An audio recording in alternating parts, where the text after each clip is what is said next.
It looks like I'm going to give the invocation. Laura. Sorry. And then we'll have the pledge given by Rodney Bennett, our assessor.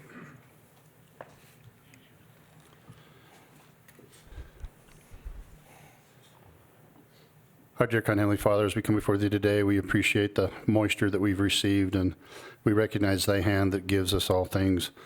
Please continue to bless those people that are less fortunate. Please, at this Christmas season, may we remember and reach out and help those in need.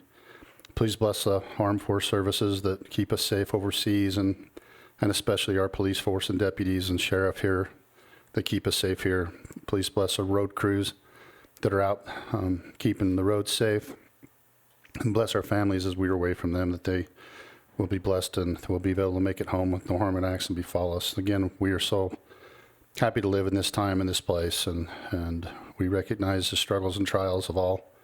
And we also know that you will be able to help us with those trials and struggles. We ask these favors and blessings humbly in the name of my Son, Jesus Christ. Amen. Amen. Please stand and follow me in the Pledge of Allegiance. I pledge allegiance to the flag of the United States of America and to the republic for which it stands, one nation, under God, indivisible, with liberty and justice for all.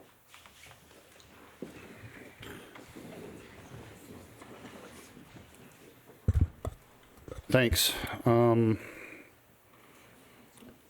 It looks like I need motion on approval of minutes from 12:01:21. I'll make a motion. We approve the minutes from December 1st, 2021.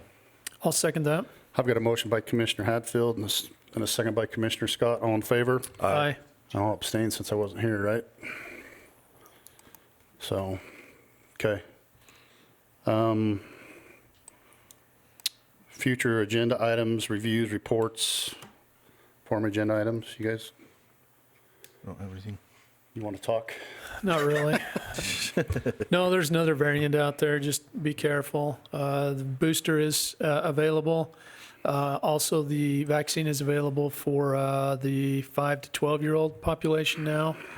And you don't need appointments. You can just go into the health department. The pharmacies have those as well. Our numbers have been trending up again, as well as hospitalizations.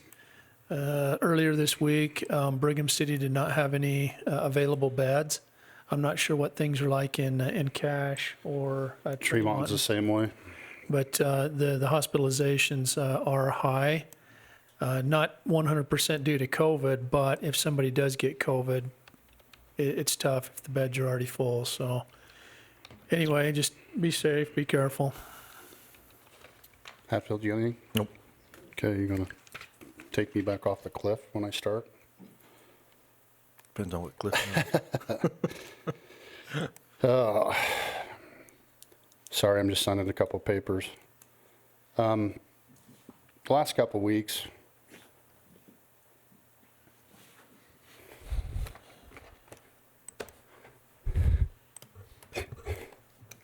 yeah, I'm going to have a hard time getting through all this. It's just come to my attention. I think of the hatred that is going on and how we don't think it's affecting our kids. And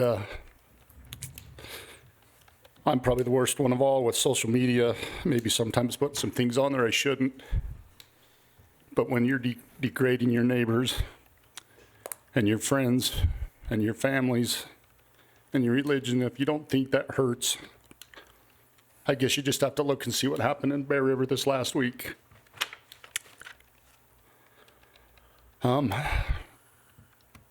My third great grandfather was sitting in a meeting when Brigham Young said, "We have people out on the plains that need to get here." And he got up and he went. I'm pretty sure he didn't ask what kind of people were coming. I'm pretty sure he didn't say, "Why are we going for those kind of people?" I think we look at things like how our country was founded and how the pioneers got here. And I think we've forgotten what it means to welcome people with open arms. I know that it's a tough time right now with everything that's going on,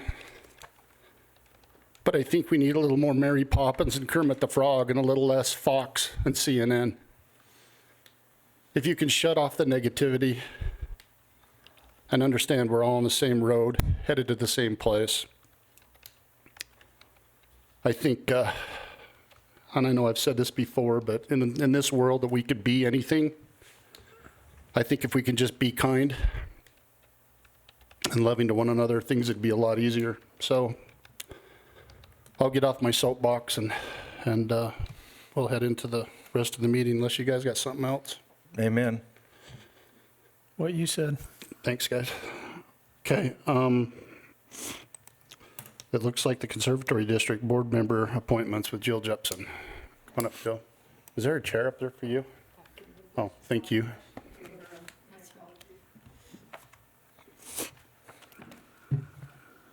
Okay, I was here on the 1st, and You're going to have to pull that mic up right next to you. I can tell you that they're going to text me and say they can't hear you. Sorry. it's okay. Pretend like you're That talking better? to your, pretend like you're talking to Okay. your husband.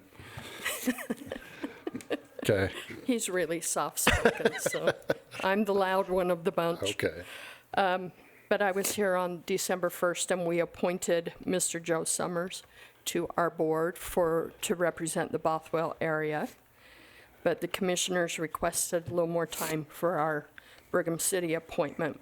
We had 2 applicants for that. And so we're excited to see what you've decided. Well, I had a chance to read through the information that was provided, and then I also did reach out specifically to Mayor Vincent, that's been on the Conservancy Board for quite a while. Yeah. He does know both of the individuals, and so I wanted to get his opinion. And after reading through there and talking with him, my suggestion would be DJ Bott, the incoming mayor, to replace Mayor Vincent. So I don't know if you gentlemen Is have that a any motion? thoughts. Well, I wanted to see if you gentlemen had any thoughts. No, I think they're both outstanding candidates. But I would lean that way. Okay. That's exactly the same thing I was thinking too, so. if I'd make that's- that a formal motion then, that we appoint. If he's willing to serve. Yeah, DJ Bott to take Mayor Vincent's spot on January 1st, 2022. I'll second that. I've got a motion by Commissioner Scott and a second by Commissioner Hatfield. All in favor? Aye. Thank you. Very good, thank you. Have a good Thanks, holidays. Jill. Appreciate it. See you tonight. Cotter, is you here? They didn't put you all together, sorry. Oh, that's fine. Gonna have to come back a couple times.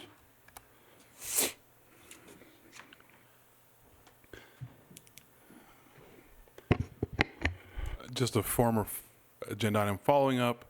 Last commission meeting, we talked about returning to the split of the 50-50 with Brigham City for the Justice Court revenues.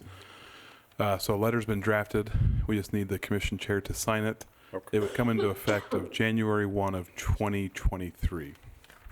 Because it was a one-year notification. Okay. Okay. I'd entertain a motion. I'd make a motion, we approve the 50-50 split for the sharing of Justice Court revenues with Brigham City. I'd second that. I've got a motion by Commissioner Hatfield and a second by Commissioner Scott. All in favor? Aye. Thanks, Tom. Thanks, Tom. Sit closer, so you're just gonna come right back up. Scott Lyons, is he here? Man, you're not in your usual corner. Oh, didn't want to sit by Santa. You've been bad. All right, so the road vacate in question is located at 15400 north and west of 5475 west in the Riverside area, so it's just on the west side of Riverside. Anyway, this came for public hearing, was it 2 weeks ago or 4 weeks ago?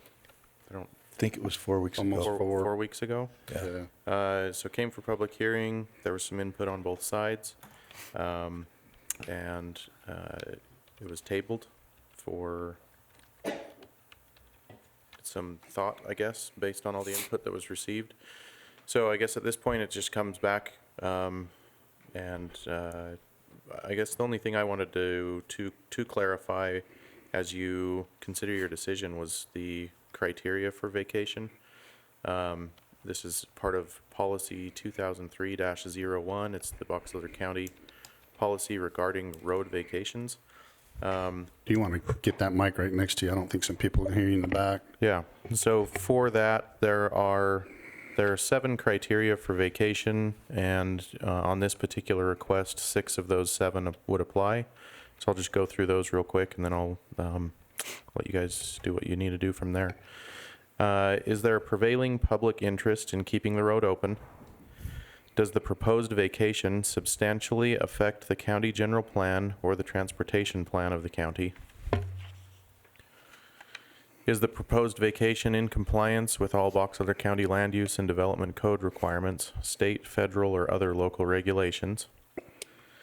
Will the proposed road vacation financially harm any landowner or stakeholder who may have an interest in the road?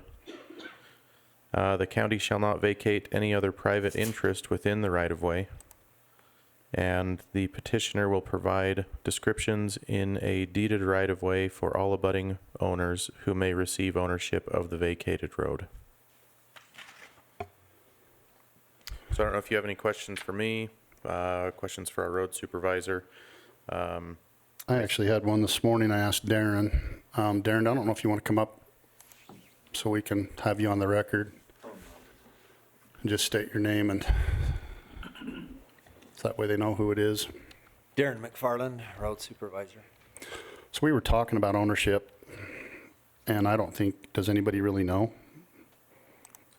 We've looked at the ownership of the drain field, the drain pipe, and that's what I haven't been able to find any ownership specifically, but I think there's multiple. you need to get up there with your, I haven't seen any specific ownership that I can find, but there are multiple users of the drain. okay, The state, ourselves, and probably land. Property drains, owners. field drains. And there is no district, right?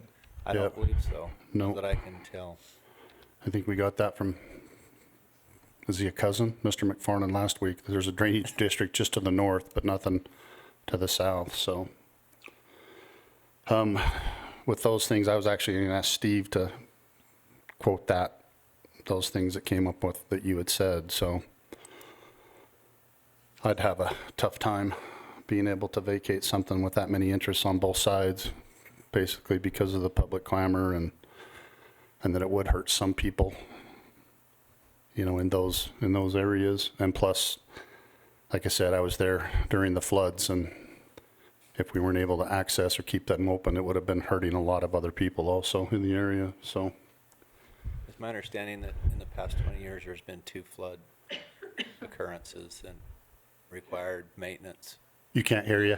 You're going to have to. So it's my understanding in the last 20 years that there's been 2 flood events that's required access to that drain line and maintenance and repairs. Okay. And that's what I was underneath the impression too. Have you guys got any questions? Not so much in that, I mean, I wouldn't mind readdressing the idea if, you know, the neighbors and parties all, you know, down the road discuss it and are in agreement. I don't have a problem vacating road when all parties are in agreement. But again, like what Commissioner Summers said, I have a hard time where there's the conflict, and it's been that way. I have a hard time making the change.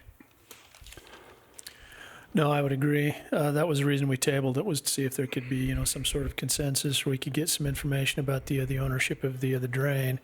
It did sound like it may need to even be enlarged with, you know, some of the issues that have taken place. It's just not a large enough drain system. And so if that were to take place and we vacated it, then I'd be concerned about access and, you know, getting that taken care of, so. And I know it's on our drainage map. So that concerns me also. I mean, if it maybe wasn't, you know, called out on our last drainage thing that we did for the entire county, then I'd say we'd take a look at it and see what we could do to, you know, maybe put it around someplace or do something like that. But Anyway, Steve's looking like he's got something. I would just, whether you vacate it or whether you don't vacate it, you need to identify what criteria you're basing that on the Right. record specifically. okay. Well, I can't make a motion, so you'll have to, I've got the criteria here if anybody wants to look at them, but. okay. I'd entertain a motion if you guys are ready, if unless you got any more questions to ask these two, or Steve. I don't have anything. No, I would make a motion that we deny the petition to vacate the road based on, it was the one that talked about Public interest. public interest. There's one that says here, is there a prevailing public interest in keeping the road open? Is that the one? That's the one.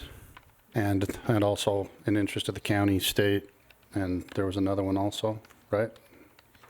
Well, and also harming adjacent property owners, like Right. Mr. Mcfarland mentioned, that in those flooding events, it's helped adjacent property owners.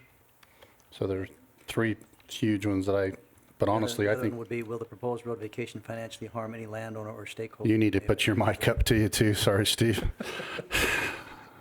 Will the proposed road vacation financially harm any landowner or shareholder who may have an interest in the road? Okay. Yeah. And I'd actually think all 6 of them, I think like Scott Lyons said, except for the last one, just basically saying if it was vacated, that they would have to pay for it all. So, I will second that motion.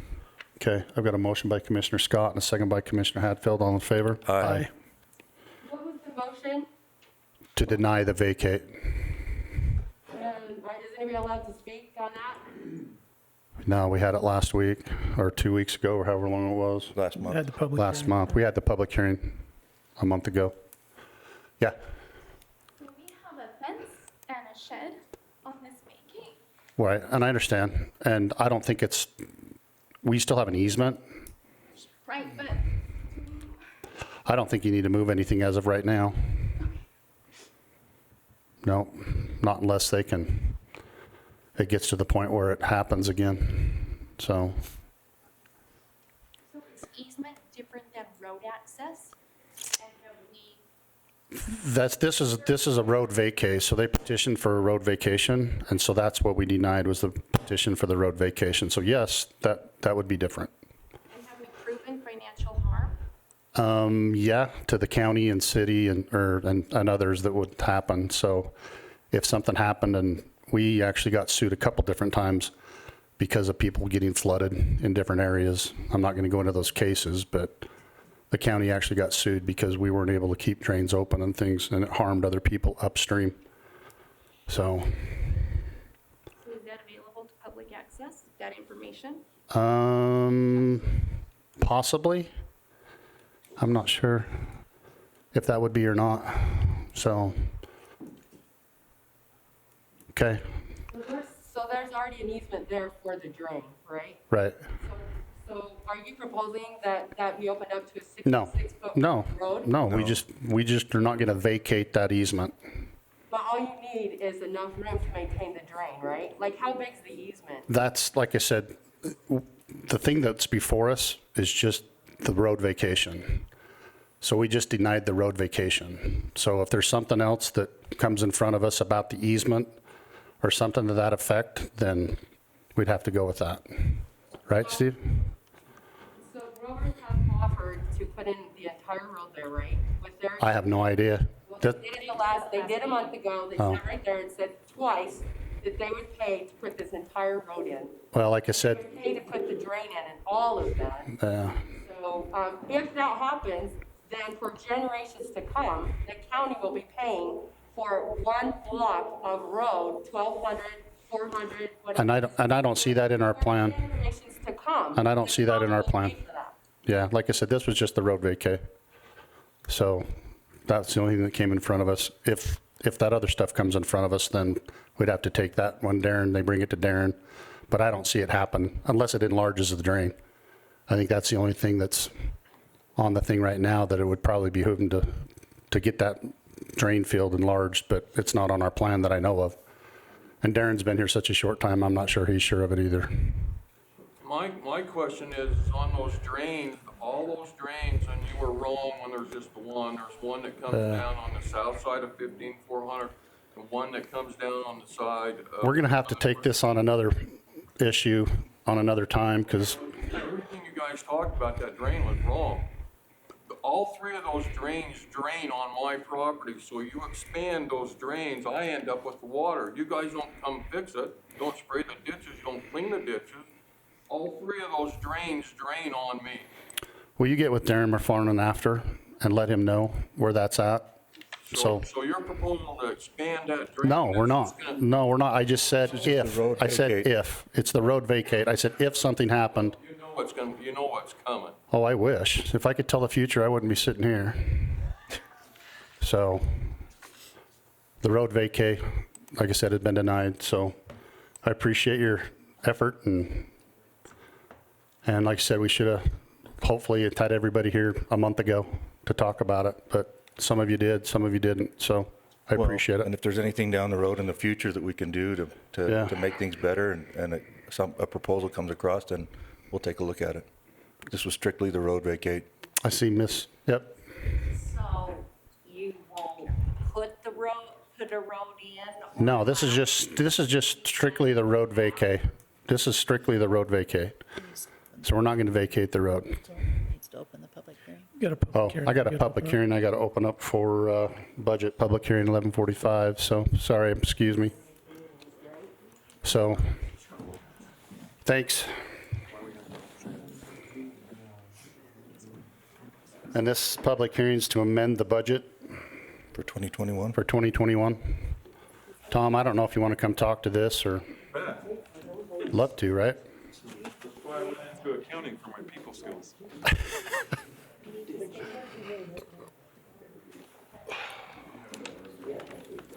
I do. Just so I can read.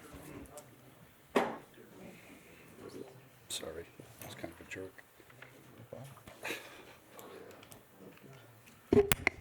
So this is just some information for the public hearing regarding the amending of the 2021 budget for Box Elder County. We will be amending just 6-7 accounts. This has to do with the federal money we received for the American Recovery Plan Act, ARPA. So we're just putting that in as revenue and then also putting it into the different expense accounts that we have, whether it's through professional and technical, through the ARPA, we created kind of an ARPA department. Also some expenses coming from the auditor's office and also the attorney's office. And then also we've increased the CIP fund. We had some projects that just, they flow through on different years, so this is just making it. So our external audit doesn't have Yeah. a problem. Yeah, and it's also, we sold some assets, and all those sales of the assets flow back into the CIP fund. So you'll see where we sold about $200,000 worth of assets. We have more coming, but just to be on the safe, to make sure we check all the boxes, Okay. this is the flow through. So any questions from the commission about what we're amending here or why we're amending it? It just looks like it's a cleaning house type thing. Yeah. Okay, no, I don't have any questions. I have that public hearing open if anybody wants to speak specifically to this house cleaning opportunity to make things right. You have 3 minutes. You got a clock?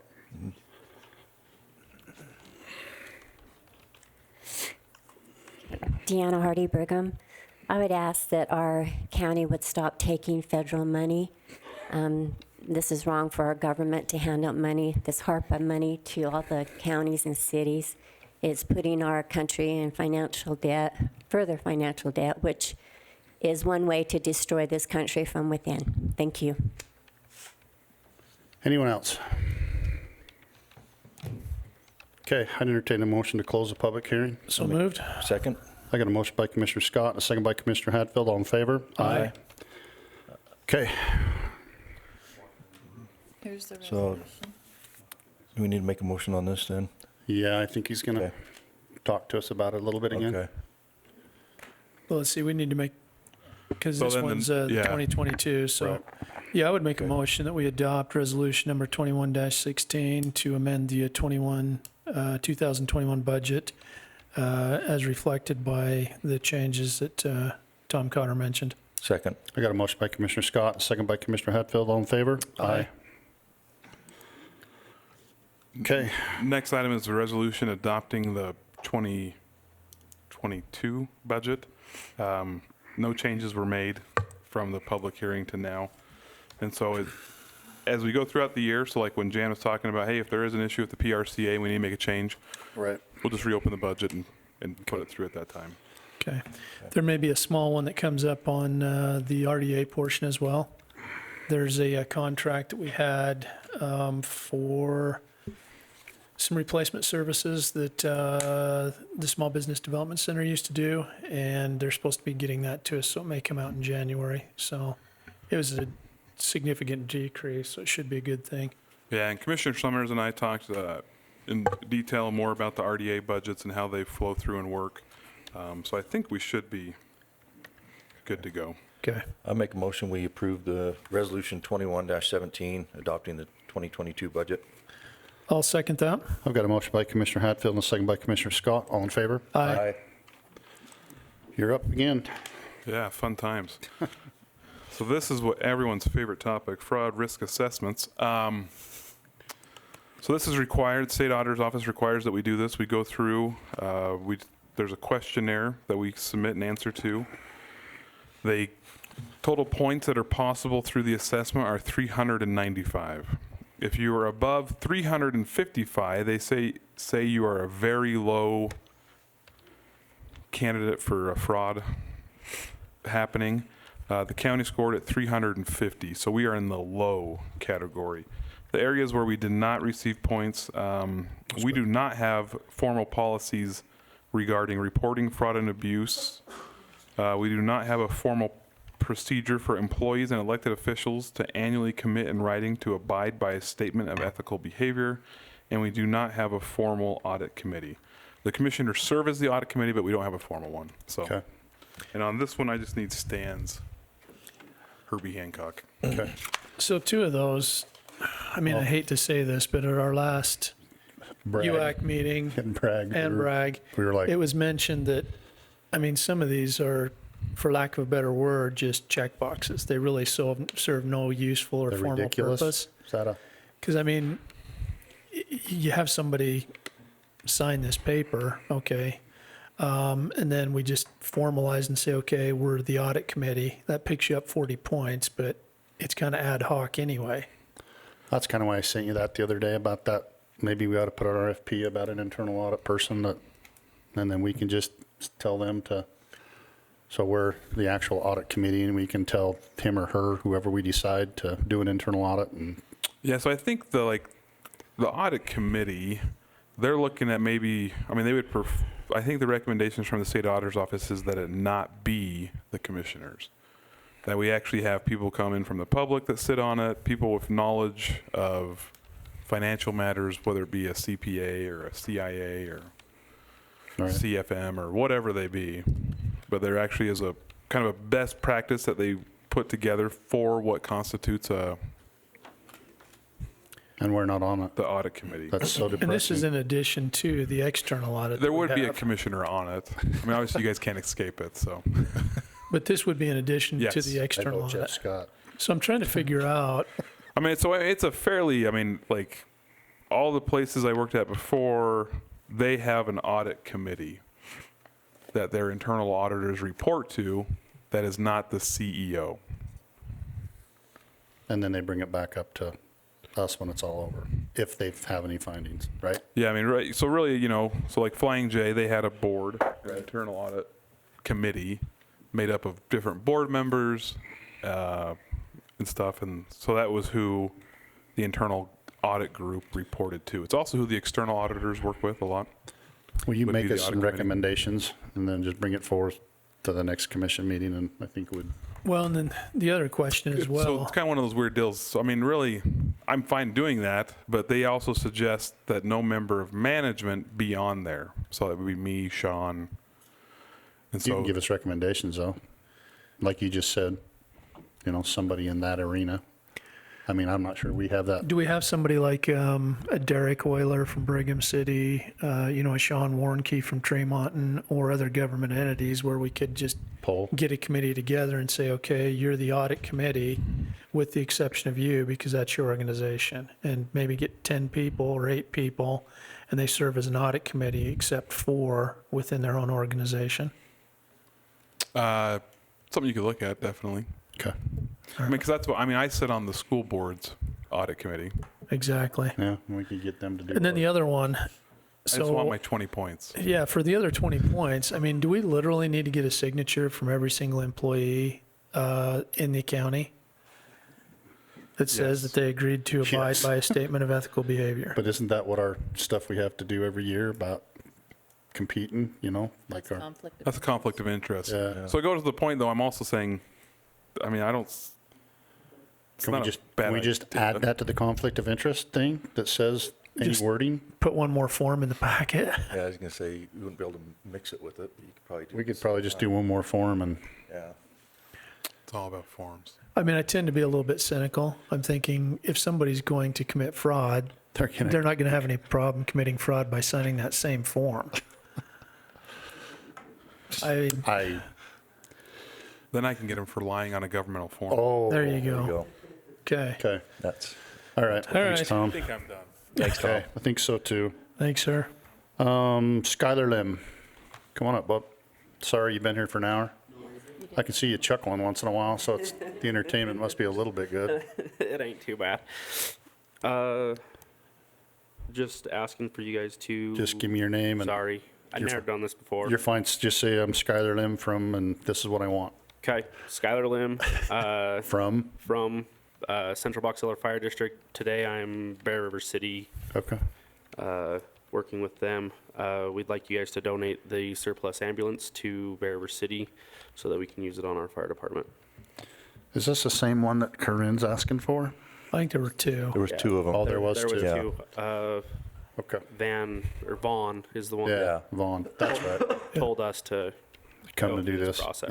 Yeah, 'cause I forgot about Vaughn. I just knew that other one. Yeah, I mean, I I feel the same way about this as I did Corinne. It's in the best interest of the public. And It's the going to get county. used locally, so. Yeah. I'd entertain a motion. I'll make a motion, we approve the surplus ambulance for Bear River City. For the fire district? For the or Bear Central City? Fire District. Central Is it- Fire District. Is a donation Okay. from the county? All right. Yes. Okay. I'll second that. I got a motion by Commissioner Hadfield and a second by Commissioner Scott. All in favor? Aye. That was easy. Perfect. Thank Now, you. now take her to lunch. Thanks. Thanks, you guys. I'd have to go through the process. Keep, Between Tom and Corey. yeah, keep track of Corey and Tom and see when it is, but hopefully ASAP. Okay, thanks, you guys. Greenbelt forgiveness, is that you? Yes, sir. Do you want me to bring the mic to you? I wish You look like me last week. I had a little farm accident. You'll have to forgive me a little bit for my looks and behavior, No. but Do you it- got look me on at- enough pain pills that if I ramble on, don't let it bother anybody. Just bring that mic forward to you and then just state your name and where you're from. My name is Vince Rogers. I run cattle on the west end of Calls Fort Road. I purchased the property in the fall of 2019, and I failed to submit a new Greenbelt form. I realized it was my mistake, but it was not a malice mistake. It was a kind of an ignorant mistake. Okay. And so then I came to pay the taxes, and so I didn't want to be late on the taxes, so I paid whatever was required being not in Greenbelt. And I was hoping to come to you guys today and ask to get basically that money back or credit on my next year's or the next year's after, or Okay. somehow to defer that money. Do we know how much? It's not in my notes, sorry. I have this paperwork if you'd like to look at it. Yeah, here, I'll grab it. Yeah, I can't really.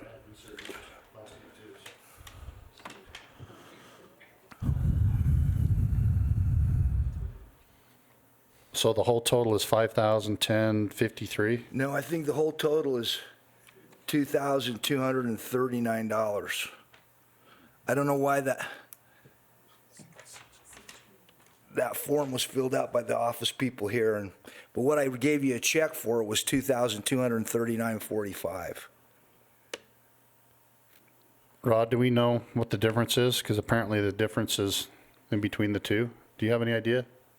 I have generals, but no, we haven't looked at that. Okay. And hopefully from now on in the future, we'll just keep it in the green belt and go from there. Has the paperwork been submitted to have it in the Greenbelt now from Yeah. here on forward? Yeah, and the ground hasn't changed any. I just run cows down there, just like the same guy before me. And And it was just when you, I purchased it and didn't understand that I needed to fill out a brand-new form to keep it in the green belt. so when you closed, did the people actually, I mean, they honestly should have probably told you that there needed to be new form to keep it in Greenbelt when you bought it? The woman sent me a letter, and I guess I didn't receive it in a timely manner about, I had to rechange it. And so then when I came in to pay him, she says, well, wait a minute, now you've got to pay this much. So Okay. that's too much. Price of cows are at the bottom of the hole right now. And, How many acres is it total, Vance? 230 acres. Okay. Okay. Commissioners, just as a reminder, before you make a decision here, there's a statute that applies to this. That's what I was afraid of. It basically says that in order to defer Or forgive. the county legislative body has to determine that it's in the best human interest and the interest of the state and the county to do that. It also says that a county legislative body may not grant a deferral without written consent of the holder of any mortgage or trust deed outstanding on that property. I don't know what we've got here. And then if there is a deferral given, that has to be published with notice to the public as far as what was given, who the property owner was. There's some specifics that have to be published on that. So that's the requirements that you're dealing with. Well, if it was up to me, I would say we try to do what we can and instruct you to go back and see what we have to do to see if there's any lien holders and all that kind of stuff, to see if somebody else doesn't end up with the money. Was an application filed for the forgiveness of the taxes? I'm assuming. Not that I know of. Just, on the agenda is all I know. Just right here on the form in the agenda, it says application for settlement or deferral of delinquent property tax, and it has all this information in here. On the agenda item. So, do you want to speak, Rod? Vince, do you know, is there a lien holder on this? Is there a mortgage or a trust deed against the land? Tremont City carries that paperwork. Because that might be the only thing. Mortgage or trust deed is what the statute said. Mortgage or trust deed, so they probably have a trust deed on it, right? And you're just leasing it from them, or did you buy it from them? No, I bought it from, they're just carrying the paperwork. Oh, they're carrying the note? Note, yeah. Oh, really? So that would be a trust deed. That'd be a trust deed. Here, you can take that back. Okay, Rod, I can see you want to say something. I don't know what was on the paperwork that you were given, because I have not seen it either. Can you say this is Rod Bennett? This is Rodney Bennett. I'm the assessor for Box Elder County. Thank you. The warranty deed was recorded 6/21 of 19. An initial app was sent on 7/31 of 19. A reminder was sent on 10/1 of 19. The final reminder was sent on 1/28 of 20. And then the rollback and pulled from Greenbelt was 3/23 of 20. So, just as a reminder, you can't change the values for those years. It has to be a forgiveness of the taxes for the difference between. Okay. Thanks, Rod. I can't make a motion, but I'd entertain one. Unless you guys got some more questions. Those reminders that they would have been sent to the address of record that's on here. In my post office box in Park City. Unfortunately, I have to run these cows, and so I'm kind of a gypsy. I don't get to the post office box quite often enough. I'm kind of a three-ring circus. I have a ranch in Montpelier, Idaho, Park City, and down by the airport in Salt Lake, and so I just follow the cows. I don't plead any it was my mistake not to do something with these reminders, but I was just hoping to think the ground hasn't changed one bit. It's still in the exact same use that it was, it's been in forever. It's just to run cows on. It's not any other kind of ground other than to run cows on. You're not going to build condos or hotels or anything else down there that. I have a little, I understand where you're coming from, and like I say, I'd like to help, but then the side that Attorney Hatfield just mentioned, is it in the best interest of the county? We have to look at it because obviously if we We forgive. probably already spent that money. Then, That's the you know, problem. It the probably next, already went the into next budget. person, then the next person, there's always a reason for everybody, and that's what makes it hard, is just, it's a slippery slope if we say, yeah, we'll go ahead and forgive it this time. That's my biggest concern. And the state statute that's talking about a mortgage or a trust deed, what additional information would we need to have? Statute just says, may not grant a deferral without a written consent of the holder of any mortgage or trust deed outstanding on the property. So if we We'd have to were get going to permission do from this, we Tremont would have to City. get express written permission from Tremont City first. From the trustee. Okay, So at the very least, we would need to contact them to see. and that's in state statute. So we'd have to get an okay from Tremont City to be able to do that. And the reason they do that is because I guess some people actually would come do this and they're late on their payments. And so then that would make that. So I'm sure that's why they're trying to make sure that they know what's going on.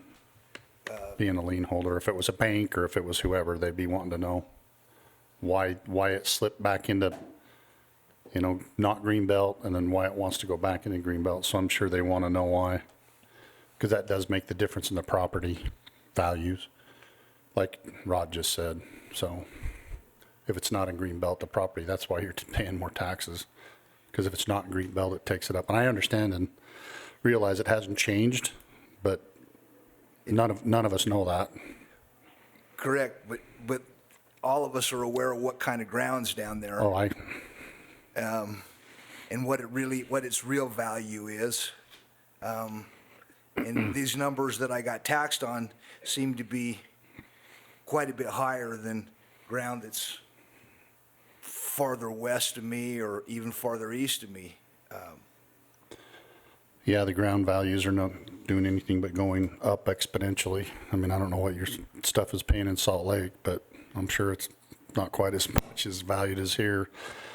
Like I said, at the furthest least, we need to talk to Tremont City first.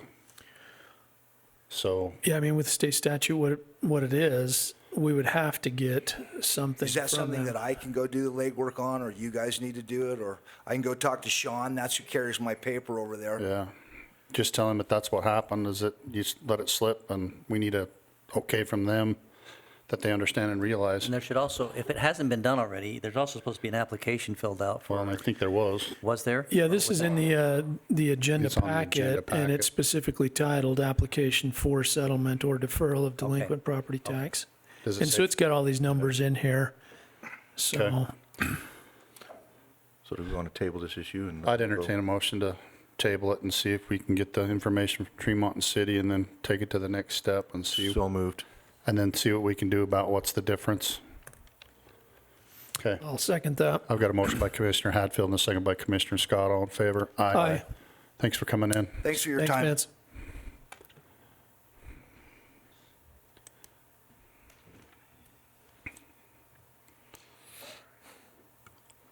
We are in, turn the page. Craig. Craig Gardner. Craig's up. I didn't see you back there, Craig. You might. I was just gonna, I'm just kidding, just like me. My name's Craig Gardner. We bought some land last year at this time from Hanson's. Okay. And I thought, I'd bought some land another time 15 years ago, and I thought it was already in Greenbelt. and I thought this was too, but it wasn't. And I went in to pay my taxes, and it was higher than it should have been. And I talked to, can't remember her name. She said they sent me 3 notices. Sorry. Can't remember her name? The person who shall not be named. She said, well, we sent you 2 or 3 notices or several notices. And I says, well, I said I get so much junk mail. But I was gone 1 week, and I had a grandson come in and put the letters up in. And one of the letters was here I just found as we was cleaning out a cupboard at the back there. There was about 15 letters down in there, and 3 of them are from what wow. she sent. I got one of them right here. But I'm trying to get this land in the green belt. It has been farmed, and it's still farmed. We've just farmed it 1 year. Okay. I don't know what I need to do. Probably need to sign the same petition that we just had. Did they have one? In,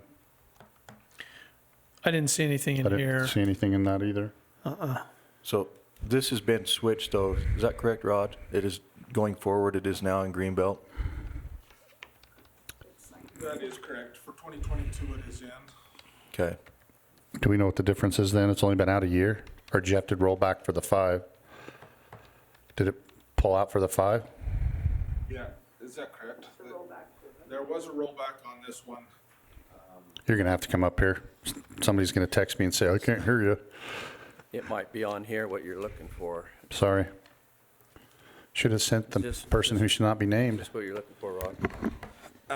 Rodney Bennett, Box Elder County Assessor. I do want to stay up front. I have a conflict of interest here because Greg is my friend, and it's a terrible position to be in. Yeah.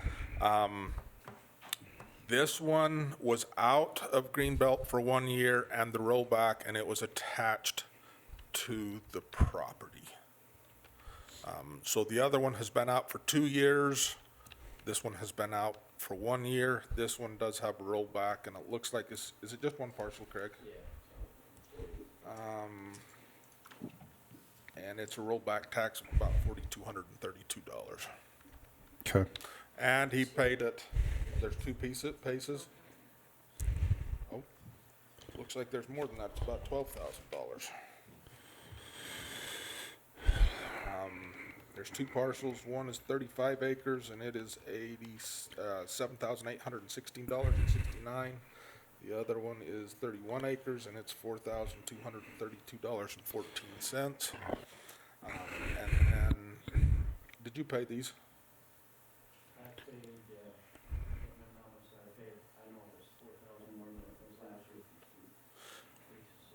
I don't want to say I know for sure, but I think he probably paid it. The tax on it. Right. So, and I haven't heard a whole lot other than what's saying to be put into Greenbelt. It is in for next year, but I think Craig is still asking for the same thing, is forgiveness of the Greenbelt rollback because the change hadn't happened, and the difference between Greenbelt is kind of the same as the guy Other one. before us on the other one. Is there a Mortgage trust deed. I We're hate learning. it when he reads my mind. Put that mic back in front of you, will you, Craig? Is there what? A mortgage or a trust deed on this? Well, we got a loan through a bank, yeah. That's just, yeah. So we're going to have to do the same thing that we did if you were paying attention on the last one. You're going to have to go Paying back. attention, but so do I go to the bank? To the to get bank. money? You're going to have to go through the bank and, That's right. You need to file an application because it hasn't been done yet, right? This is a little bit different in the fact that he hasn't paid, so they're not getting money back on the rollback. The rollback, I think he said he did not pay. He paid the taxes, so the tax part that would be a refund, he would have to talk to his lender. The Greenbelt part, which has not been paid, would be a part of his, it would be part of the application, but it doesn't have to go to the bank because it's not a refund. because you didn't pay it. That's how I understand it. Will you check on, make sure? I'm lost on it, so I don't. Will you check and make sure? Because that's going to make a difference. Yes, it would have to check with Sean. Okay. All right.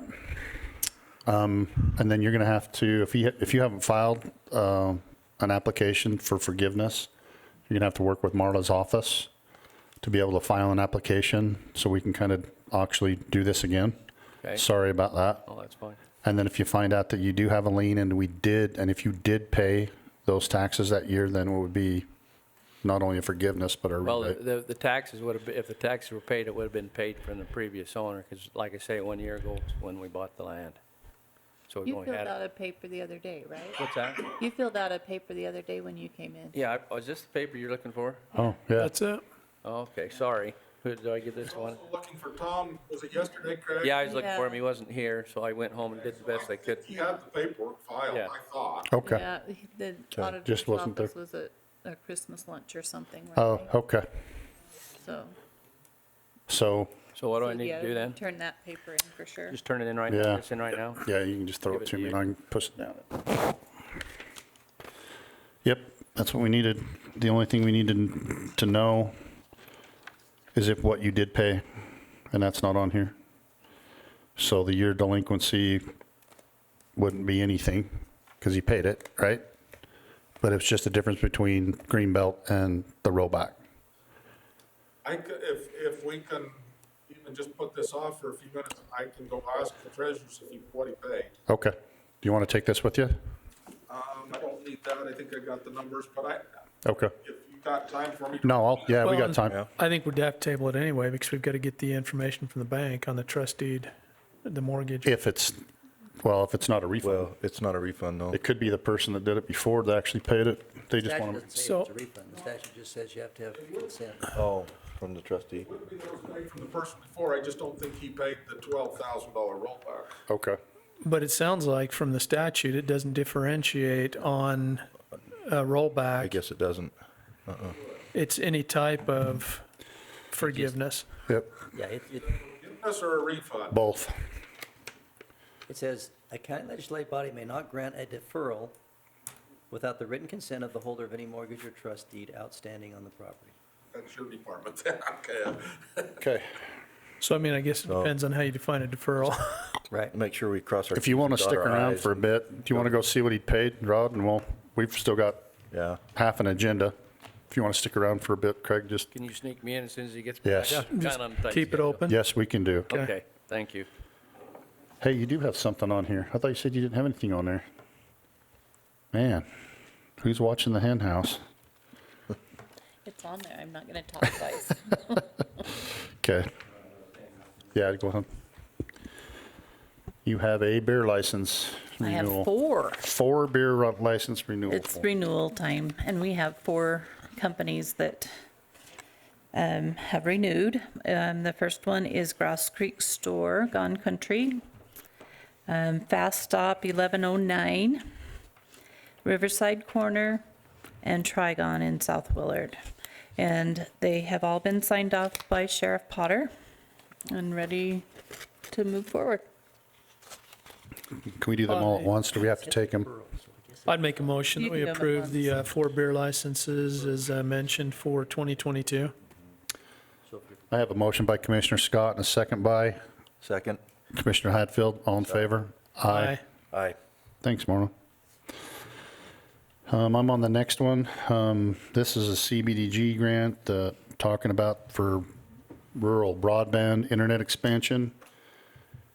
And it is an ERR, Environmental something review. It's the second document, it's called an RROF. The second document is ROOF, RROF.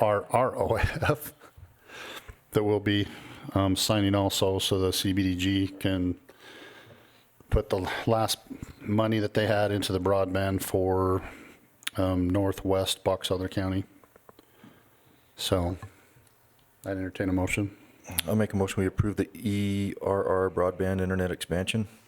And does it have to be the, One other thing you might include is on this particular one, sometimes their signatures are time sensitive. You might authorize Commissioner Summers to sign the future grant documents. And I authorize, and also will authorize Commissioner Summers to sign future documents that are time sensitive to this. Boy, the acronyms in this one are good. I'll second that. I got a motion by Commissioner Hadfield and a second by Commissioner Scott. All in favor? Aye. Well, yeah, this one's a FONSI, the finding of no significant impact. Oh. So Hey. there you go. And we have Laura Gale here with us today. Laura, since it's on there, do you want to come up and give us a short synopsis of what I'm trying to make you do in this arena for the quality growth of the area? Yeah, so You need to pull that up right in front of you and say Laura Gale. This is Laura Gale with BRAG, the Bear River Association of Governments. There you go. So we started a Northern Utah freight logistics committee about a year ago, and one thing we determined was that we needed to get more data on freight flow through the area. Pardon my voice, I have allergies.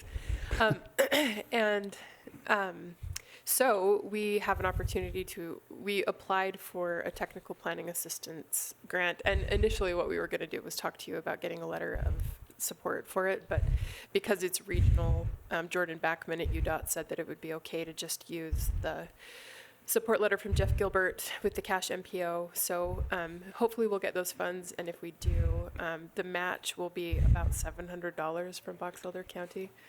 And then we'll get data from a company called IHS Market. They have this proprietary software called TransSearch that goes through all kinds of publicly available and not publicly available data to help determine like transportation nodes, the value of freight that's flowing on your different road systems and railroads. And it's very thorough, and it's going to be extremely useful for making decisions, especially as you guys prepare for the innovations, the Logistics Innovation Center that is being developed.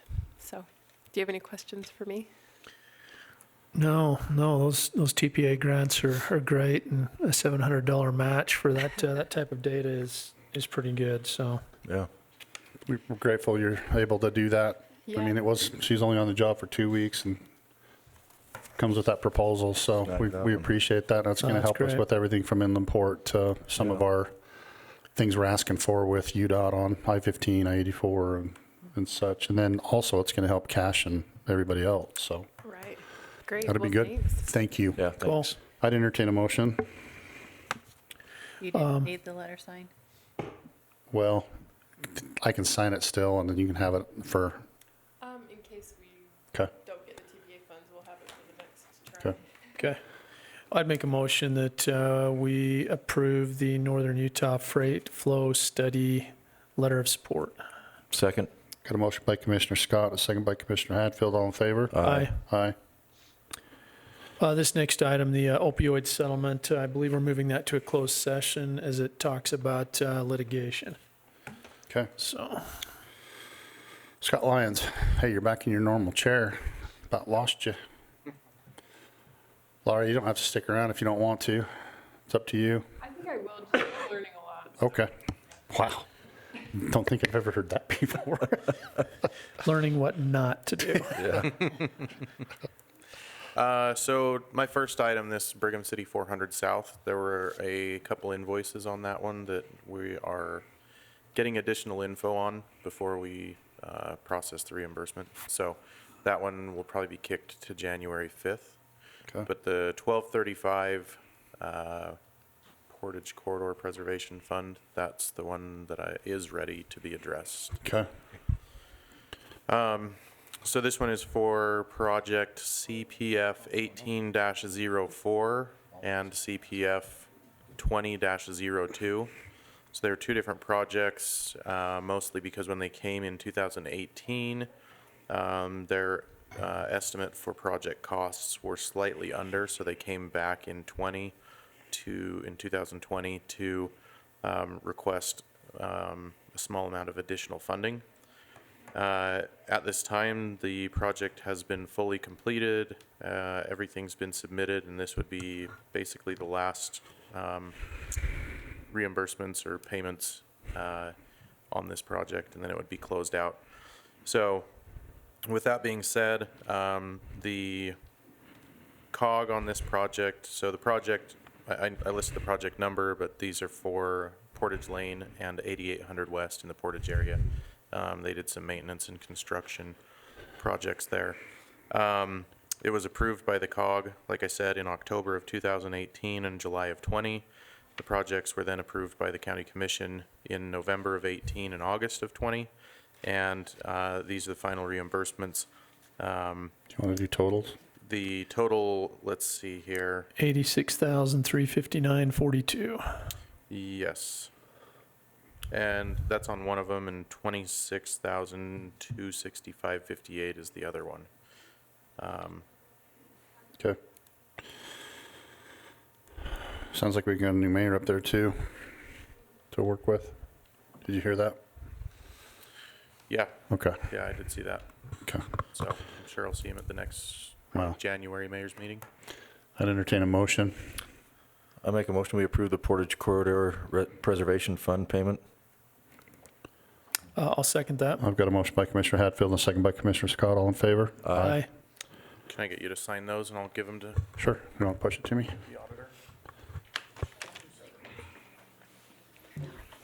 What you got, Matt? Cody.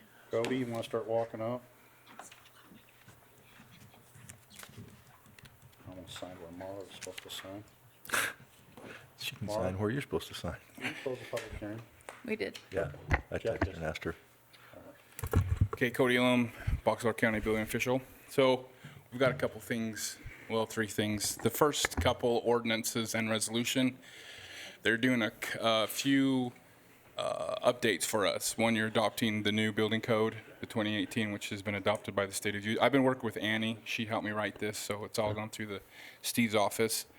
The first thing is updating the building code, adopting what's been adopted by the state and those amendments. That's in the ordinance. Also, I'll go through really quick. Let's take her one at a time since it's got a number. Is that okay? Well, I just can review them both and then you can just adopt them because we got to do the ordinance first. Okay. And the resolution. So I was asked by Commissioner Scott a while ago to review some of the fees and what we can do to offset some costs. And so this was done by my department. If you look, these are all the permits for last year, well, this year and 1 month of last year. And if you go to the last page on the totals, that first line item on the bottom, that is how much, this is just basically the cities that we do the work for. Mm-hmm. This is how many fees, this is how much money they collect. The next line item is what we collect. And then the next item is what the difference is. So it's kind of, one of the, in this ordinance is an increase from the plan check from 35% to 50%, which is actually falls in line with the rest of the state, the surrounding jurisdiction. Okay.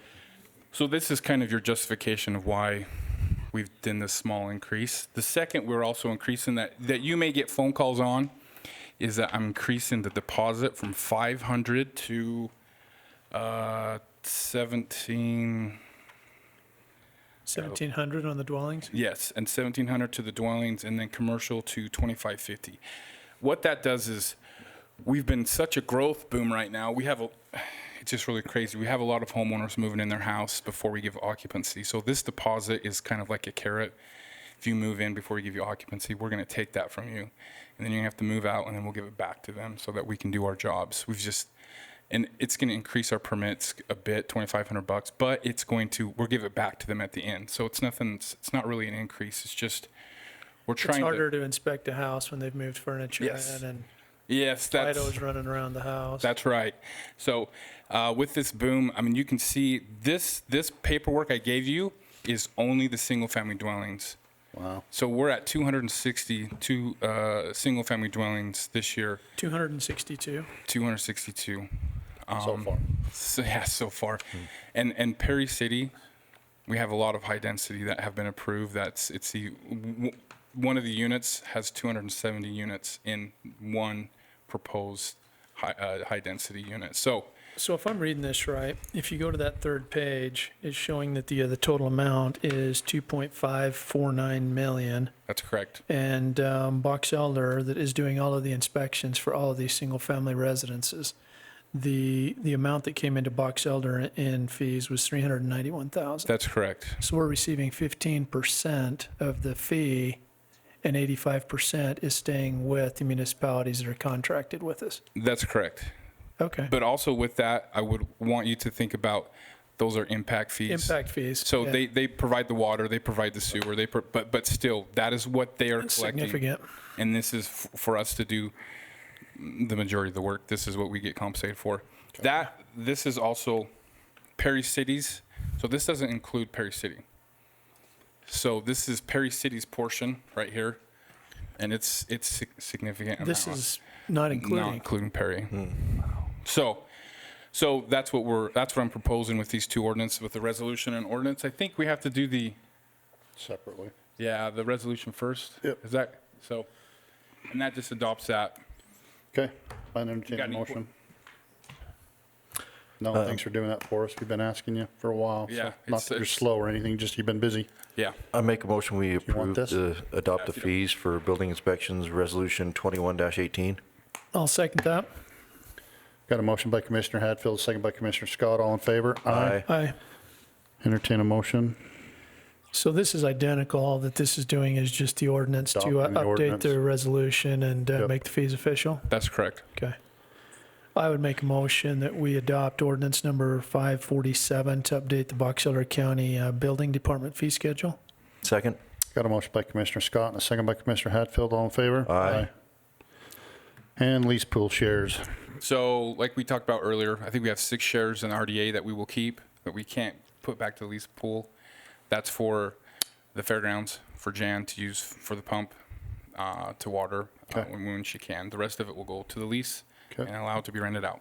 Okay. What are they giving to us? How much they giving us this I year? would have to look and see. It's not. Man. Let us know. Okay. Inquiring minds want to know. I'll get back to you. Thank you. You betcha. I entertain a motion. I'll make a motion, we approve the 2022 lease pool shares with Bear River Canal Company. I'll second that. Got a motion by Commissioner Hadfield and a second by Commissioner Scott. All in favor? Aye. Thanks. Okay. We'll be awarding the bid tonight for the American First remodel. We won't be awarding it. The bid closes. I'll let Awesome. you guys know. Okay, thank you. Jan? You want to get Craig up here? Oh, Craig, wait a minute, Jan. You got to wait for Craig. I just seen him. Is that okay, Jan? She's talking to Cody anyway, so. You got it all fingered out, Rod? I don't like that sound. You've been here for 33 years. If they've stumped you, we're in trouble. What we found out is nothing has been paid on those parcels at this point for 2021. Okay. So, How that affects it, I can't answer that. I have not had anything paid for this year. so is it late as of? There is penalties that have been put on. Okay. I can only make my assumption because they, the person that took it, I assume they says hold off and see what happens here before you pay these. And so, because I think you were in just before the 30th of last month is when this started. Right. So That's it'd my be assumption is they probably told him, he says he doesn't remember, but 15 days of penalties, but I think it's only a certain percent. I don't think penalties it's. $57.40 on one parcel and $101.45 on the other. I think in talking, obviously the biggest concern for Mr. Gardner is the rollback. And do we even know if that other company, because sometimes the people prior to you actually are required to pay, depending on what, I don't know what your, I don't know. So that did not happen, or we would have had record of it. So are you asking for forgiveness on the rollback then? We don't know. Or? He just went and said that the taxes haven't been paid. So we don't know if the rollback taxes. The rollback has not been paid. But it's still there. It's right? still there. Still Oh, there. So okay. either has to be paid or forgiven is Okay. what we're dealing with. And then just to clarify on the statute, as far as contacting the mortgage or the trust deed holder, that's for a deferral, not a forgiveness. Okay. Okay? Which is? So the reason that would be is if you're deferring taxes that the bank may be liable for, the bank wants to know about that. But if you're forgiving taxes, they're okay with that. Okay. And so if it comes to forgiveness, you just have to find those same things. Best human interest and the interest of the state and the county are served. Okay. Seeing that, do you got any other questions? Because honestly, it sounds like who did you go through for your mortgage company? They should have probably. Cache Valley Bank in Logan.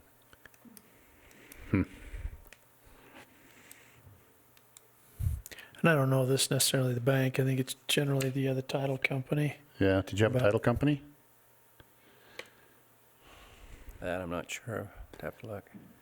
Because they kind of But handle it's my understanding it was in Greenbelt when he purchased it, right? Right, Right. It had to be renewed, so that wouldn't be the seller that would have to renew it because they don't own it anymore.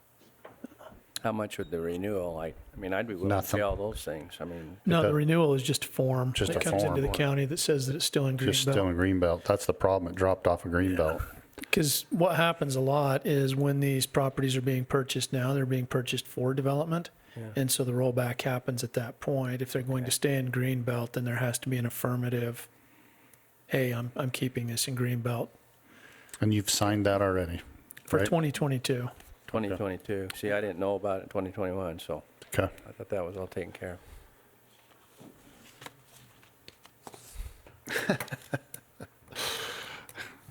I think you know where I stand on it. I'm just like, Well, I'm just trying to figure out like how, slippery slope. how we can fit it under the guidelines here to meet the criteria.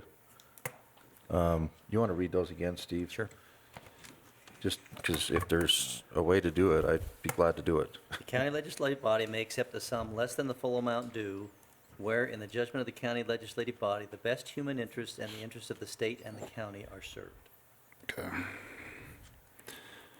And I just look at it as if all these things would have been, we would have never gotten that money in the first place. And if he'd had no intent of putting it into commercial use, then some of the ones that are gonna go into commercial use and then fall out that we've had, I think are questionable, but But you do need to keep in mind, and I think Rod would agree, Greenbelt is a privilege. It's not something that you're just granted. right. That's why he said he had to It give has the to be application. applied for every Right. year. But it will be farmland, I guarantee that. Yeah, tell your kids take it, right? Sorry, shouldn't have said that. I can't make a motion, so Mr. Scott, how do I'll you feel just sit about here it? and The first part of that, I agree with 110%, the best human interest. It's farmland. Mr. Gardner has it. That's the way it's going to be farmed. That's what it was before. So it definitely qualifies under that. When you get into the county and the state, then that's when you start arguing revenue. And so potentially it is lost revenue. But I agree with Commissioner Summers. Is it revenue that we would have ever received? No. But for that form being filed, it wouldn't have come in anyway. So that's where you're splitting hairs with me. May I speak? Please. This is a terrible situation, no question. I don't think there's any question that it has stayed in agricultural. I'm not even saying, I don't even want to give ideas of what to do. And I don't know where Craig sits on this, but the Greenbelt rollback is probably the biggest, in my mind, would be the bigger concern. right. The actual payment of the taxes you're going to have to treat this one the same way as you treat the guy before. Right. I don't know if Mr. Gardner would even be amiable to having the Greenbelt rollback Yeah, forgiven, it's pretty scary when I'm thinking like you too. but, yeah, that is scary. And then paying. But that would still leave that he would have to pay more for the year that it was out of Greenbelt, and I don't know if that's even, I'm just But saying. forgive the rollback. Yeah. Well, the rollback is the $12,000. It's going to Yeah. obviously hurt, and that has, I'm not trying to speak for you, Craig. No, but that's what I'm saying. I'm just like, But they'll have to be treated the same way as the person just before. So depending on if you're going to forgive those ones, I would treat Right. them the same way. right. Yeah. But the Greenbelt rollback is a big deal in this one. Okay. Well, and your intent is to, it's never been to develop, it's been to farm. Oh, we bought it to farm. We needed more land. Yeah. Okay. So we did it. Just warn your kids when they go to sell it, that Greenbelt rollback, make them pay it instead of you having to pay it. So, like I said, I'd entertain a motion. It would be to, if you'd be amenable, because I guess since you haven't paid the taxes, you've got probably a couple $100 in 157 in penalties. penalties. So if you want to pay the penalties and then we just forgive the rollback. Penalties and taxes as if it were in Greenbelt. Up to you. I can't make a motion. Sorry. That sounds good. Okay. So can I pay that today, so make sure it's done? Well, I would go pay your taxes with the penalties. And then if this We'll goes need a through in few a days to couple of get weeks. recorded. Yeah, we'll have to have a few days to get it recorded, and then they'd So have what to do I cut need to pay today? your taxes and the penalties just for the land. So clarify your motion then, or is that your motion? The taxes as if it were in Greenbelt, and the associated penalties, just for being a couple weeks late, and that would be like 157. On top of your taxes, but But yeah, not, that would not be the Greenbelt rollback. no, not the $12,000. And I'll second that. So you're Do you got- forgiving the rollback. Yes. So how much would that He's be going to total pay the then? tax. You know? Check. It's probably on your paper. Or Sean They, should. yeah, they can get you the Cal- they info on can that. calculate It it. would You be want to yeah, walk me back in there again minus, so we can pay it? minus that 5-year rollback.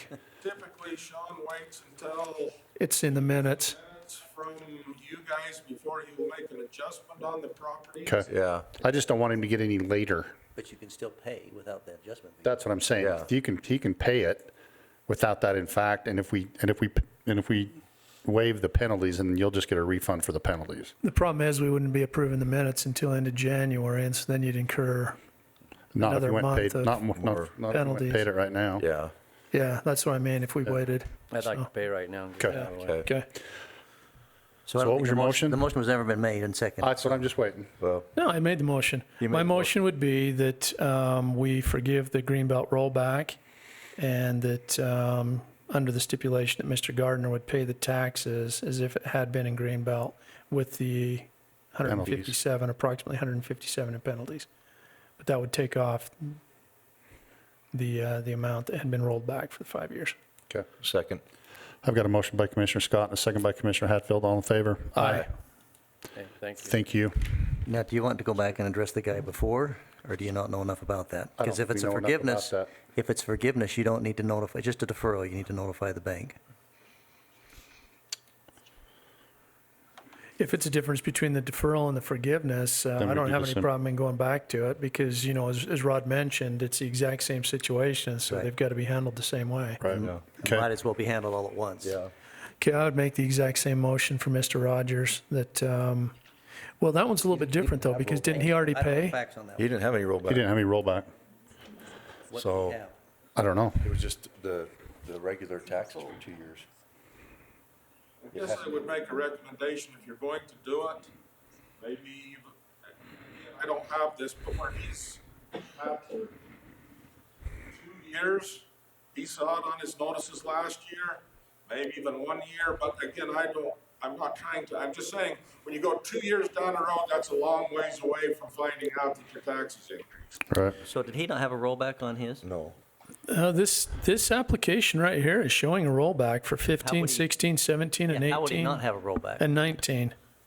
And what was the whole amount for that Now then? it gets That's the problem that I don't, Okay. Well, the rollback was done, but it could never be attached because when we went back to find the sign up, there was no sign up from the previous owner. So the Greenbelt was not applied because we have to have that sign up because that's what's saying you can put a lien on the property. Okay. So that's where it's different. It doesn't have the rollback, but it is 2 years in in the past for that. Clarification on, so I can tell them and the treasurers, you're saying they're paying the value of the property in Greenbelt or the market value for the 1 year and forgiving just you're saying as if it was in Greenbelt? That was the motion. Okay, thanks. I think we'll just wait for that other one to Okay. come in front of us. yeah, I want some additional info. That one, That was a little screwy, or Because, yeah, his was 2 years and there was no rollback, to Right. my knowledge, so. But if you're thinking and about I'm not it, sure where he's paid, what he's paid already too. if you're thinking about forgiving rather than a deferral, he's wasting his time going back to Tremont City. He is, yeah. I don't know how to head that off at the pass, but We have contact information on Sean Warnicki. And I don't know There's- about that guy. There's a home phone if number listed on somebody here. here, would that be you that contacts him? Who would it be? It would have to be someone that from the commissioner. There's a home phone number on the application here for So who Vance. does he file? Is that whoever he filed the application with ought to contact him Okay. and say, Chrissy, It'd be nice not to make him go through the effort if it doesn't. that's Will what you- I'm saying. tell him that we had more information from our attorney, Chrissy. Just call him or send me the number and I'll call him. I don't care. I'll do whatever you need me to. Okay. All right, Jan, sorry. You like to listen to us too. I can tell with that smile on your, oh, there's that smile. Can't breathe with one of those on. I don't blame you. Can't breathe anyway. Okay, reason I'm here Okay. is we have that exhibit building. It's one of those cinder block buildings that everybody wants to tear down every so often. We have no, we close it down in the wintertime because there's no heat in the bathroom, so we turn the water out. I have someone who wants to rent that for the winter months, and we did last year. So in order to cut any conflicts, I'd like to set up a winter rate for that building. Okay. I checked around town, and what buildings are open, all the storage bays, it seems, are full, but they range from 95 to 105 to 180. We rent, if it makes any difference, we rent our horse stalls for $50 a month. There's no upkeep to that building when we shut it down in the wintertime. Lights is the only thing. So they would Lights. be using this strictly for storage. There's not going to be people in there. There's not going think to be. on Saturdays. On Saturdays, the month of December, they'll sell, well, and the month we have the Cowboy Christmas. They sell out Well, of and that. size-wise too, comparing it to your It's- stalls, it's quite a bit Yeah, it's larger. It's 40 wide by 110, no, 119 long. But with the stalls, we have to go in and clean them out after everybody. But if you look at the there's no storage unit shavings. size- Yeah, comparing it to storage, a storage unit that size would be, 100 plus. yeah. But it is What did I? Yeah, so that's about what my big storage was Is about, what? like 125. My big ones were like 125. And this would be the size of That was 3 or 4 of those. No, I had a big one. I had a couple big ones like that. They were These 40 are by those ones, 100? I guess these are probably those ones behind the secure fence, because one is secure storage, the other one is Bear River Secure Storage. Yeah, I had a. You had a 4,000 square foot. It was 20 by 44. That's 880. So this would be 5 times bigger. Is she using the whole thing? Most of the front of it. So I was gonna say. We've got there's a trailer, she pulls the trailer she hauls her boots in. So you'd still have the water off. There wouldn't be any issues with pipes freezing or anything. No, and the like good thing is we don't have to go in there and mop the floors and clean up after the parties we do in the summertime. Right. Okay. Yeah, I wouldn't have a. that. Sorry to interrupt. Did you have an anticipated rate after comparing it with the? Oh, I was going to start at 300 a month. So that's about double what I. Yeah. Okay. Yeah, I wouldn't have a problem with that since you weren't really getting anything anyway, and especially with no heat or water. That's And she does have insurance. okay. That was my next question. Man, everybody's reading my mind today. Oh, that's Cool. scary. That is scary. Okay, I'd entertain a motion. I'd make a motion, we approve the winter monthly rental rate for exhibit building number 3 At $300. at 300. I'll second that. I got a motion by Commissioner Hatfield and a second by Commissioner Scott. All in favor? Aye. Aye. Thanks, you. Jan. Thanks, Jan. Thanks for all your hard work. I guess we're at about 55,000 in the plus for Fair and Rodeo this year. So, I didn't introduce myself. oh, do you want to do it now? Jan Road. It's Jan from the fairgrounds leading. You have to stick around for the tourism board. Okay. We have a Darren. water purchase agreement for Darren Mcfarland. It's 21-33. I don't know why he didn't stay. I think This Yeah, I one don't looks like it's just some water that they would be purchasing if Yeah. they need it clear out in Alamo. It's the And contract so, we've usually done. Yeah, I think it's pretty typical of the other water agreements that we've done out there. They find a local landowner and it ends up being a heck of a lot cheaper. And you're so- okay with Same that? thing. Okay. Yeah, and I think Annie reviewed that one, didn't she? Or did she? I Okay. entertain a motion. I'd make a motion that we approve water purchase agreement number 21-33 with Jason Tracy. second. I got a motion by Commissioner Scott, second by Commissioner Hatfield. All in favor? Aye. Now you're up, Joan. Norm. Come on down. No.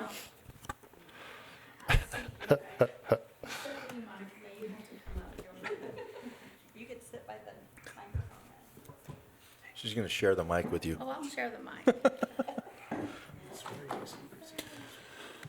And then you'll introduce everybody, please. I mean, I know everybody, but bring that mic towards you so Nate and those guys don't text me The first meeting of like they have been. He'll text you anyway just to give Joan a hard time. Yeah. it's already on there. Okay, my name is Joan Hammer. I'm the Tourism Director for Box Elder County. And this is my favorite thing to do. For over 20 years, we've done this. The tourism office, we come to the commission every December to report just kind of on our year. This is per our bylaws for the Tourism Council. And I have a few stellar members of my Tourism Council with me here today. This is Monica Holdaway, and she sits as chair of the Box Elder County Tourism Council. We have Lynette Crockett, and I'll talk to you a little bit more about her in a minute. She's our marketing tech. We have, Bless you. sorry, Are you sitting too close to me? Because everybody's allergic to BS up here. all the wind Is that what it yesterday. is? All the wind yesterday brought back my allergies, like it was the middle of summer. I took my allergy pill before I came. He sits too close. Brandon from Golden Spike National Historical Park. Go Aggies. Yep. Yep. Norm Nelson from a bunch of different organizations. Stellar. Remember where? To know Norm is to love Norm. So with the Golden Spike, Friends of Golden Spike, the Depot, just everything. DFW. Yep. I can think of some more acronyms, but I won't. Jan Rhodes with the Fairgrounds, whom you Just got to talk to. And Stan Summers, Commissioner Stan Summers from the commission. So we just want to do a really quick rundown, kind of just to remind you that there are good things going on and that tourism has great benefit for Box Elder County. It really does. You know, we like to say that it's clean revenue, that the idea of tourism is that people come here, they spend their money in our community, and then they go home. We don't have to educate their kids. Typically, they don't, we don't have to take care of them in our jails. And Plow their roads. in Box Elder County, we're really lucky. They don't tax our water and sewer systems very much, or our roads or anything, but they do come and they come and appreciate our great place, and then they go home. We don't have our 2020 numbers yet this year, but that's okay. I'd rather tout 2019 numbers anyway. But Utah visitors spent $10.6 billion and supported 141,000 jobs, over 141,000 jobs. We don't have Box Elder numbers, but it's kind of the bigger picture of what tourism does. So that results in $1.34 billion in state and local tax revenue. And that relieves each Utah household of $1,310 in taxes. So every household in Box Elder County pays $1,300 less in taxes because of the robust economy that is tourism. So I'll start out a little bit with just kind of the struggles of 2021. The pandemic is still top of mind for a lot of folks. So, there's those that are still choosing not to travel much. But because of the pandemic, Bear River Migratory Bird Refuge did keep their visitor center closed most of the year, but they did see a 20% increase in visitation overall at the refuge.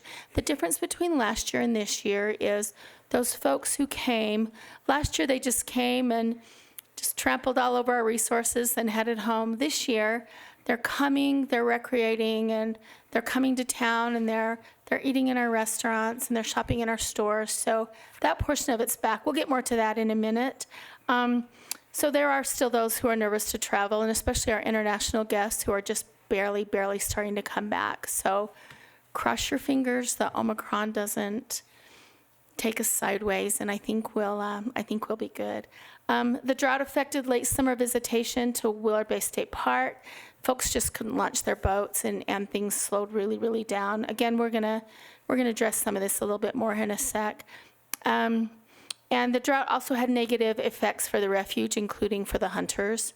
It was a rough go on hunting this year for those folks who like to hunt the refuge. I know that. That's what Steve was just talking about. I know that Steve could go on and on about that one. We've had conversations. But there are a lot of highlights to 2021, and some of those do correspond with some of our struggles. So the Refuge Visitor Center is now open. Owl Day is happening in January. Eagle Day is happening in February. They will be doing them on a reservation system. You have to get a reservation on Eventbrite. They're still free. And they will be smaller amounts of folks. Typically on an Owl Day or a Swan Day or whatever, we get 700 people out there, and as a federal facility, they're not ready to pull that trigger yet. But we will be doing some things with some owls and things like that. Willard Bay still had a great year with strong numbers. Before the drought really took its toll, they were just screaming out there, and Fantasy at the Bay so far has brought in really, really great numbers. They continue to expand that, and it is really amazing. So I want to spend a second and talk about our new marketing tech. Lynette Crockett here on the end. Some of you may recognize her. She used to sit on our Tourism Council and our Tourism Tax Advisory Board. She comes from the hotel world, and we'll talk about that one here. So she's really upped our social media game. She's starting to redesign some of our marketing material and creating others from scratch. So at the beginning of the year, you'll see some great things coming out of our office as far as that goes. I love that we held a fair this year, and it felt normal for a second. It always amazes me, the volunteers that come. I mean, there's a really small handful of us that it's our job to be there. Outside of Jan and her staff that step it up and work way too many insane hours, the amount of volunteers that come forward and just handle things, that's just I'm so in awe of that, always have been. So our partners have had great season. Lots of people have visited us. And by partners, I'm talking about the Refuge in Willard Bay and the Spike and things, but also, just our Main Street both of our main streets have had great years. Things are just really, really looking up. On a state level, our partnerships with the Utah Office of Tourism and the Utah Tourism Industry Association are really strong. I'm going to be confirmed this month to sit on the Utah State Parks Board. These relationships help us have a voice in shaping tourism policy and allows us to participate in various programs and just really, they're lots of work. And you all have sat on boards before, and you know that a lot of times it's a lot of work, but when we can put our county, we can put Box Elder County kind of on display and in the forefront, that just benefits us in so many ways. Our requests for information are way up. People are inquiring more and more about Box Elder County, and so our recovery looks really strong with more things to come. Things to look forward to in 2022. People really are anxious to travel again, so we're really looking forward to that growth and to just have an exciting year. We've got good marketing plans. We've got good partnerships going. I know I have to give kudos to Golden Spike. They've really started to think outside the box on some of their events that they're doing and things like that. And I love that we're doing that, and people are starting to come. Steam Festival. What? That's what I say. 28. If you've never been out there for the Steam Festival, it's pretty impressive. And especially since we have snow, it's always better in snow. Yeah, that one year it was 50 degrees. The steam wasn't really that impressive. It's a little bit different. It would be today. So our lodging partners really are keen to begin a hospitality group and bring in other hospitality organizations. So because Lynette has a hospitality background, she's going to lead out on this effort for us. What are our hotels out this last year? Because it looks like, looking at the tourism numbers, it's crazy. Yeah, I just pulled up our numbers for the TRT, and we're up between 22% and 42% in previous year's average increase. Yeah, and that was And, without a quarter, right? Yeah, and we're up almost every single month over the prior year, except for January and ironically September this year. But some of the other months, like May, we were up 359%. July was 119%. So it's substantial. April was 200%. Well, we had this Winter Classic this last week there at the fairgrounds, and there were people from California and Washington and Texas, and yeah, it was crazy.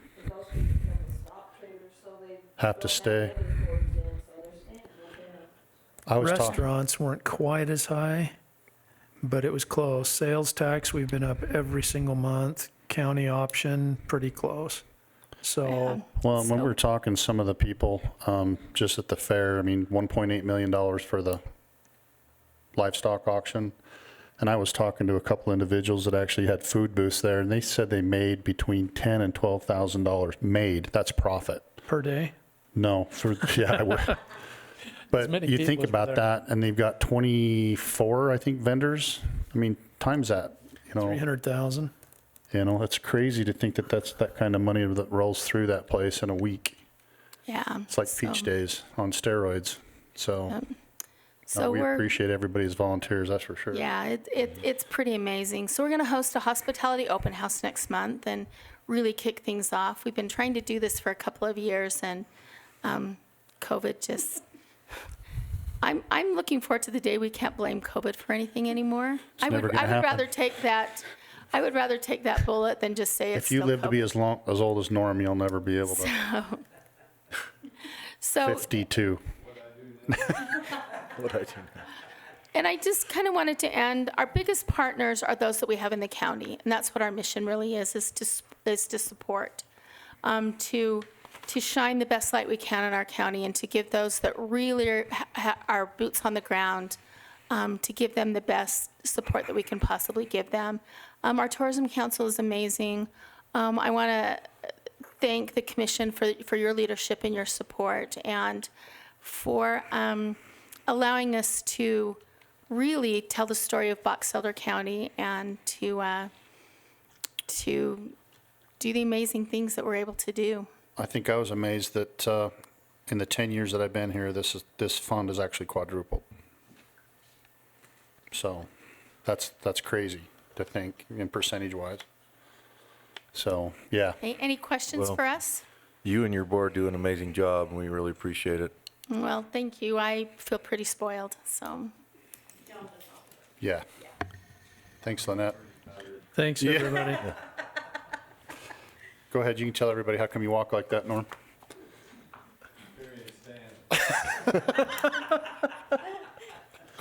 On one hip, I'm on the other. That never gets old. Never does get old. Hey, Merry Christmas, you guys. Thanks for all Yeah. you do. Thank you. Thank you. Okay. Make a motion. Thank you. Thank Make you. a motion, we go into a closed session to discuss Litigation. Do you want to hold your Do we have RDA PAs? first? Yeah, we'll sign the PAs. Do you And want the- to hold RDA first and then come back? Oh, do we have RDA? Yeah. Yeah. Oh, okay, never mind. Scratch that motion. Move into an RDA. Winner. Yeah, you can just, We can just move into an RDA. okay, Let me change the. yeah. Yeah.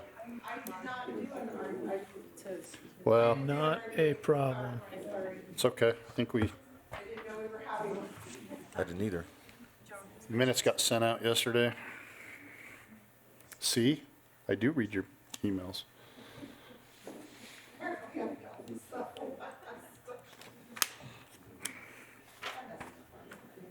Thank you.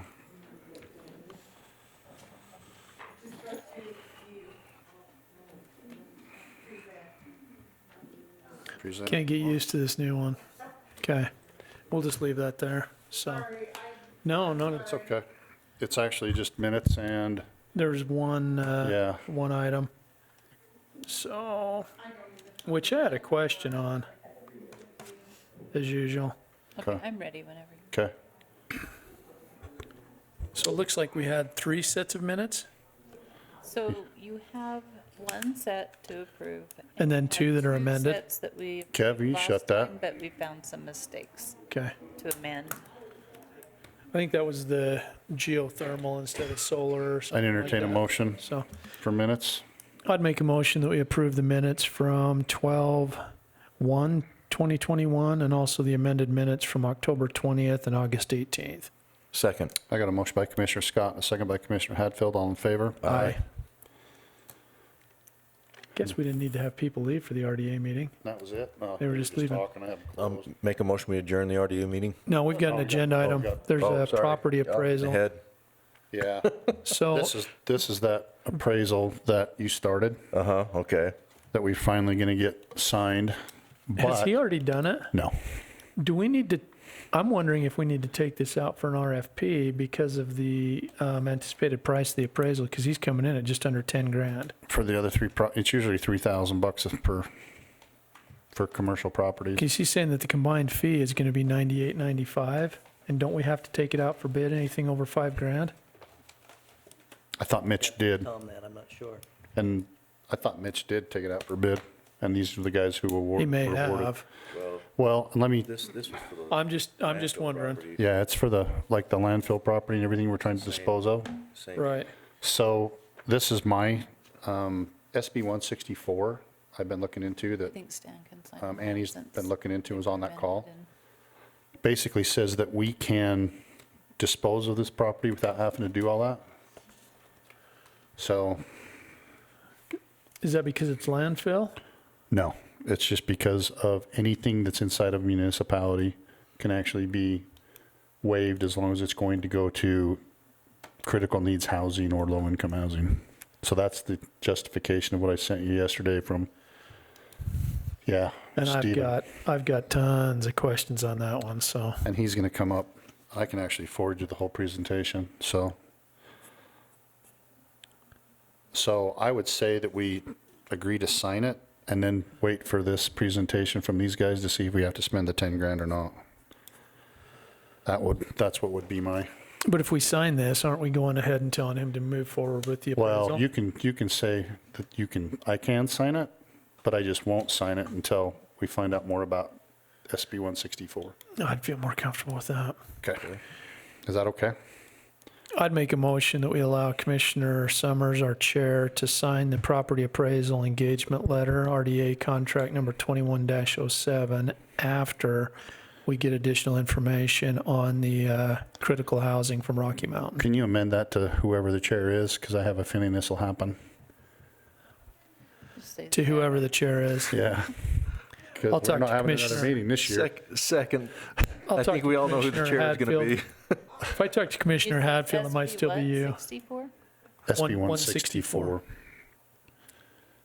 And I sent you that this morning to put it on the agenda with his presentation. So I've got a motion by Commissioner Scott, a second by Commissioner Hadfield. All in favor? Aye. Okay, now motion to adjourn. So moved. Second. Motion by Commissioner Scott, second by Commissioner Hadfield. All in favor? Aye. Now I'll take Make a motion, we go into a closed session to discuss litigation or Second. potential litigation. Motion by Commissioner Hadfield, second by Commissioner Scott. All in favor? Aye. Surprised I'm not tongue-tied.